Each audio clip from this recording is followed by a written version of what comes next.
July 6, 2023. Good day all. This is a message from Sierra Victor. We haven't broadcasted messages for a while as we are in the process of writing a comprehensive civil defense plan for build-up areas, as most of you reside in cities and towns. This takes a lot of time, as different organizations and respected veterans participate in the writing of this plan. Up until now, a well-known organization had some sort of a plan for bugging out, but we saw it as inadequate and it made no provision for people who can't get out of cities or towns during SHTF. We do research, have interviews, investigate similar historical incidents and follow current world and especially hostile tactics to try and develop an objective logical analytical picture of what might happen in South Africa, and a solution to it when it happens, in order to equip as many of our people as possible to save themselves and to stabilize the situation. Just as some of you did, we have been monitoring the Ukraine versus Russia conflict over the past 18 months. We don't waste time and data on the politics and the ethics surrounding the conflict, but rather concentrate on the tactics and strategies. We see it as an opportunity to learn what works and what doesn't work on the new modern battlefield.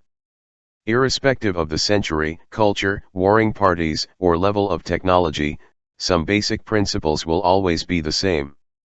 The principles of conflict or war can be divided into two main categories, namely internal and external principles. Internal principles deal with the organization, mobilization, and allocation of own forces. External principles deal with the actions, tactics, and strategies towards enemy elements. Whether South Africa will see an internal conflict is to be seen.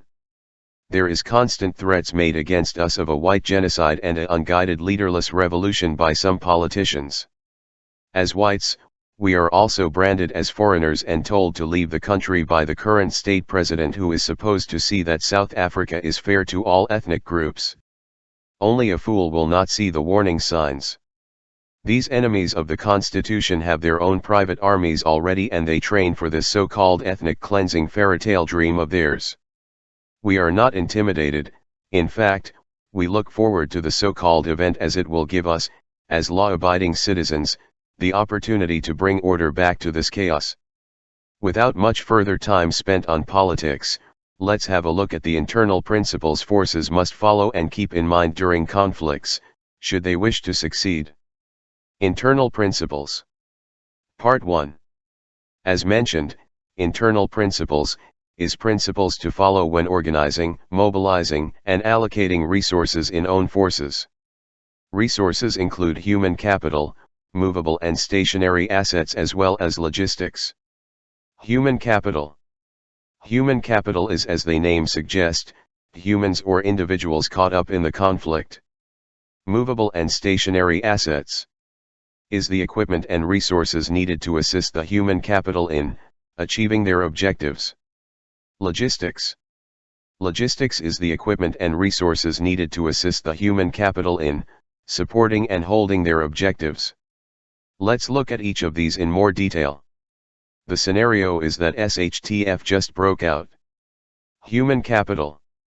The first thing to remember is that not all people are the same. Different people have different values, beliefs, attitudes, talents and physical capabilities. The trick here is to allocate the right person for the right function. In a SHTF scenario, options would however be limited to cater for every individual's preferences as all and everyone will have to contribute to the defense of a neighborhood, town, or city. The unfortunate fact is that most veterans are reaching the elderly age, so the spirit might be willing, but the body won't cooperate. Whether we like it or not, we are not 18 anymore and running, ducking, diving, and shooting should perhaps be left to the younger generations. The younger generations, however, might have the cooperating bodies, but not the willing spirits as they don't have that esprit de corps and the self-confidence of the older generation. They also might have a romanticized view of conflict. The worst mistake any sector leader can make is to allocate the wrong person to the wrong duty. So, how do you decide on where to use a person? First, gender makes a difference. We don't care what the LGBT community thinks and feels about it. In conflict, There are only two genders. Although it is an environment where women should rather not be used, in a SHTF scenario, all sexes will have to participate.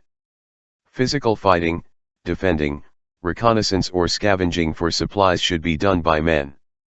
Care for the wounded, providing meals. Counseling and protecting the children and elderly should be done by women. And that is that, no discussion about it invited.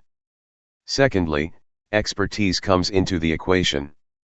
It would be absolutely absurd to utilize a medical doctor in a combat role. He is of far more value back at the base as on the front. The same applies for electricians, plumbers, and auto mechanics. You should keep them as far as possible in reserve, at the base of your safe area. Third, you look at age. As suggested with the riots in KZN back in 2021, we suggested that ages 18 to 25 and ages 65 and up, be used for perimeter patrol and access control on roads leading into and out of the identified safe area. This will combine the strength of the youth with the wisdom of the old. Ages 25 to 65 should then be tasked for the other security functions like logistic defense, reconnaissance, etc.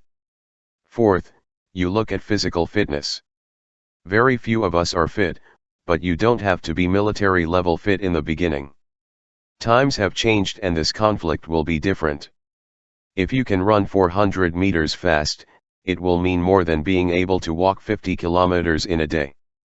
In urban conflicts, there is less focus on distance but more on speed.